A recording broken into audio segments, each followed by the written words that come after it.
Well, hello again, and it's Trudy here from HotPatterns.com, of course, showing you another beautiful pattern and a quickie tutorial. And I say a quickie tutorial because it is really quick.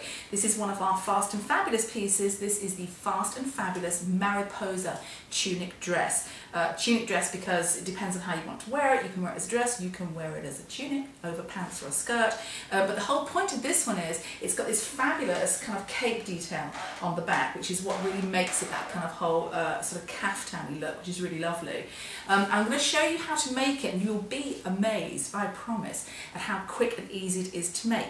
You've really got just a handful of things to do after you cut it out. You have to bind the neckline, you have to do a centre back seam, you have to put some elastic on the back waist, and you have to hem it. That's kind of it. That's it. It's really, really quick and easy. It's one of those great things that, you know, if you're last minute party invite or something, or going away on vacation, one of these in your suitcase, you are a happy girl. This pattern is designed for wovens, but I've actually made it in a knit here. Not that it matters. All that matters is that you need lots and lots of drape and lots of fluidity. As long as you have that, it's going to work really beautifully. So yeah, that's it. Fast and Fabulous Mariposa tunic dress. Here comes the tutorial. So we're going to start our tutorial by quickly going through with you the pattern pieces, because there are two pattern pieces, but you join them to make one big one, and there's two because they're just really big and they'll only fit on the pattern sheets that way. So this is what you will have. You'll end up having them, these two here, and there's a very clear instruction here that it just says you've got to join them along this line. So this is the part that slips underneath, and I'll show you what I mean. Slips underneath like so.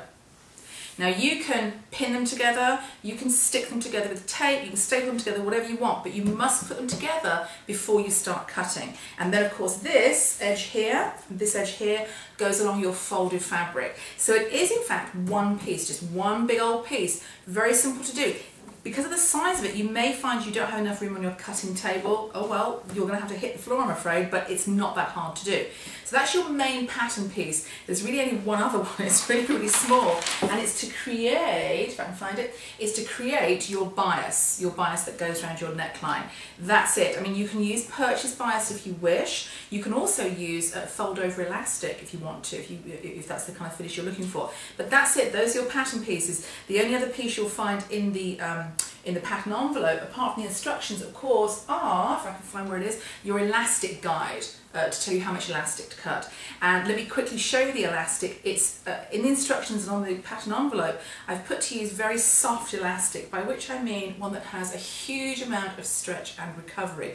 This is swimwear elastic. I think it's cotton completely, there's no latex in it, but you can use swimwear elastic, you can use lingerie elastic.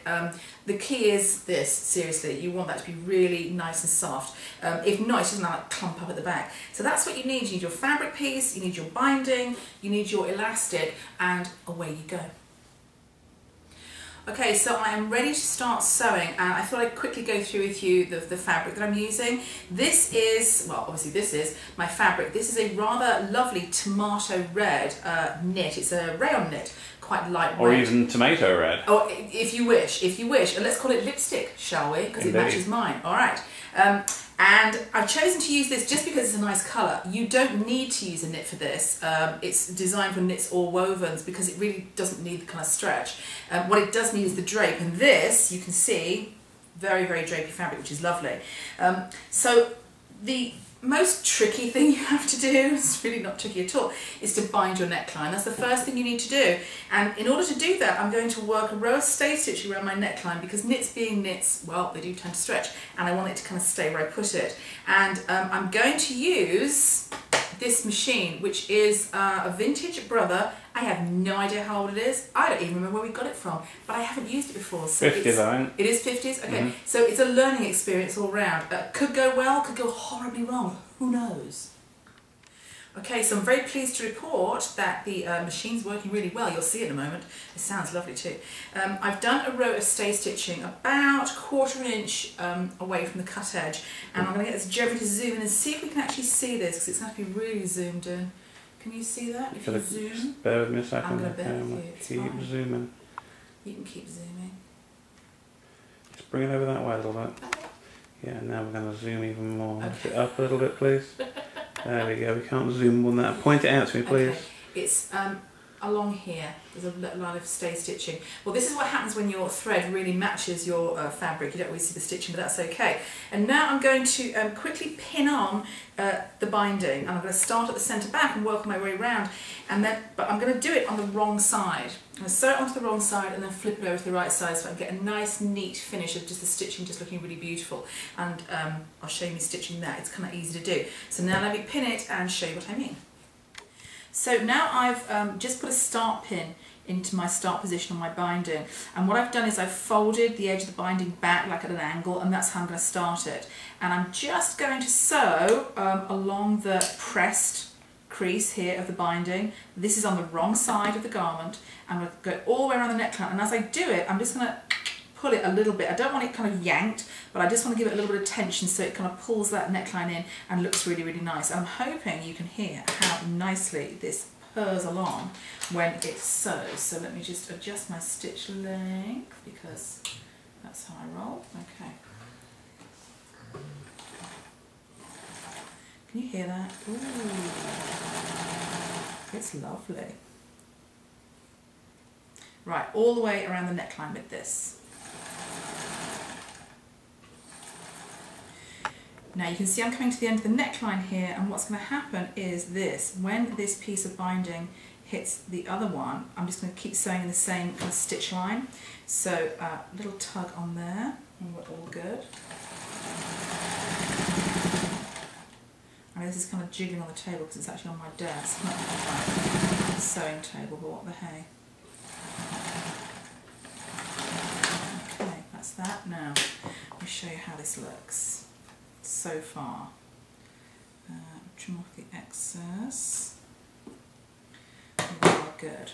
Okay, can you see this there, Jeremy? Okay, we can. Okay, so this is it on the wrong side. You can see the binding looks lovely so far. And what I'm going to do is fold it over, and I'm going to stitch it just past the stitch line on the right side. So you're going to have a line of stitching about, ooh, not a very technical measurement, but an inch, maybe like an eighth of an inch in from the edge of the binding. So let me do that and you'll see exactly what I mean. So just to show you, I'm sewing this just inside the binding here. So there's your edge, stitching's about an eighth of an inch and it goes along there. And if I do a quick bit for you, I can show you a bit more. It kind of goes in really, really easily. Isn't that a lovely sound, that motor? Now, I don't know if you can see that there, but that goes really nice and flat. When I've done it, I'm going to press it and then I'll show you exactly how it ends up. So now the binding's done, that's the hardest part of the whole dress. This is what your neckline looks like if you were kind of to lay it flat, but perfectly nice and bound and lovely. As I said before, you don't need, if you're using any knit, you don't need it to stretch because this will go over your head okay. And I actually have quite a big head, it even goes over mine, so that's all alright. So your next step now is to do your centre back seam. Your centre back seam is really, really quite a short one, and it is shaped. And it is shaped so that you don't get kind of a baggy kind of area in the small of your back. And it's really quite a short one. So you're going to do it all the way up to, well, where it stops being the centre back seam, I guess, and press it open. And then I'm going to show you the kind of hem come elastication thing, and you're kind of done. So now I've done the centre back seam, there it is, and I've taken the liberty of hemming it as well because, well, just because it's there, and it's just a very simple hem. I've taken an inch on here. I believe on the pattern it's 3/8 of an inch, but you can make it longer, you can, you know, make it a deeper hem, whatever you want to do. So I've hemmed the bottom of it, and I've also started the hem on the bottom of the cape, which is at the other end. And I've done our usual method, which is this. I don't know if you can see it. You've got a little corner notched off there. What you do is fold it up, right sides to right sides, and just sew down here, okay, through the thicknesses, and chop off a corner like that. And then when you push it out, here's what I prepared earlier, you get a really nice square like that, and it's all tucked in. It has no choice, the hem has no choice but to behave itself and go where you want it to go. So now the bottom is hemmed, and I'm going to obviously work this. I'm going to come back and show you how you complete it. You've only got really the rest of the hemming to do, which incorporates the elastication that's on the back waist, and that is it. So all I've got to do now, I've done my hems and my binding and all that, I've got to put the elastic on the back and hem it, and that's kind of done not quite in one process, but kind of in 1.5 processes, which isn't technically correct, but you know what I mean. Okay, so you use your elastic guide for your size, and of course you check it and see, you know, how it's working with the fabric, and you can make it longer or shorter. And then I've pinned it to the centre back, and I've pinned it to both kind of notches where it's going to go. And you see if I stretch out the elastic to meet the fabric, and then I'm going to pull it all in, it's going to kind of pull itself in and gather in. So what I'm going to do is this, I'm going to just pull this out and stitch through the elastic and the fabric so it becomes one. And then I'm just going to pretend the elastic isn't there. I'm going to turn the whole thing and hem the whole thing round, catching in the edge of the elastic, and that's it. I'll press it and you will see exactly what I mean. So I thought before I started to hem this, I'd just show you what it looks like with the elastication. Here is the elastic on the wrong side. You can see I've basically just pulled it while I was sewing and ran some stitches through it. I mean, the nice way to do it is to overlock it all together, but really this is, you know, fast and fabulous. We're just doing it very quickly. And that now, when I'm hemming it, I'm just going to turn it like this and hem through, and you'll still get that kind of elasticated thing. So all you need now is your 3/8 of an inch hem all the way around. So start at the centre back, go all the way down to the bottom of this end of the cape, and then do the same on the other side. When I have hemmed it, and it is just 3/8 of an inch hem, really easy to do, I'll press it and I will show you how it looks. So that's it, or as we like to say in the sample room, voila. There's your beautiful Mariposa tunic dress done, and you can see I've put it on the stand, just the necklace, just so you can kind of see how it looks, kind of the tunic version. So you have a number of options with this. Given that it's so quick, you can afford to spend half an hour in front of the mirror kind of going, oh, what should I wear it with, I'm not sure. You can wear it loose and unbelted like this as a tunic. You can over pants, or possibly even a long skinny pencil skirt, that would kind of work. You could also wear it unbelted as a dress, it's really your call. Let me show you how it looks underneath so you can see what I mean. So this is the cape part, very nice and lovely.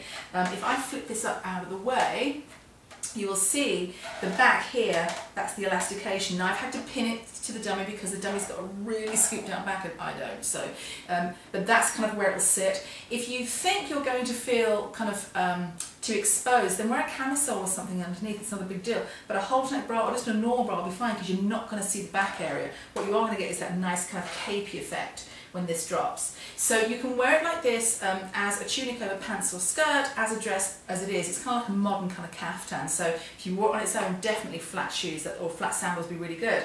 And I'm going to show you now how you can do it with a belt. So now I put it on with a belt, as you can see, and I've got rid of the necklace. You can't keep over accessorising, that's like a big no-no. So I put this with a belt, and I've put this so the belt goes underneath. You can, of course, belt this as well if you want to, that's really up to you. But my whole point is that it's a very, very wearable piece. Much more wearable than you might think by simply looking at it. And once again, even if you're belted, it's going to go over a pant, it'll go over a skinny, longer length pencil skirt, and it will wear on its own as kind of a groovy, kind of modern caftan-y thing. So that's it. That's your beautiful, fast and fabulous Mariposa tunic dress. I hope you've enjoyed it, and I want to see you wearing it.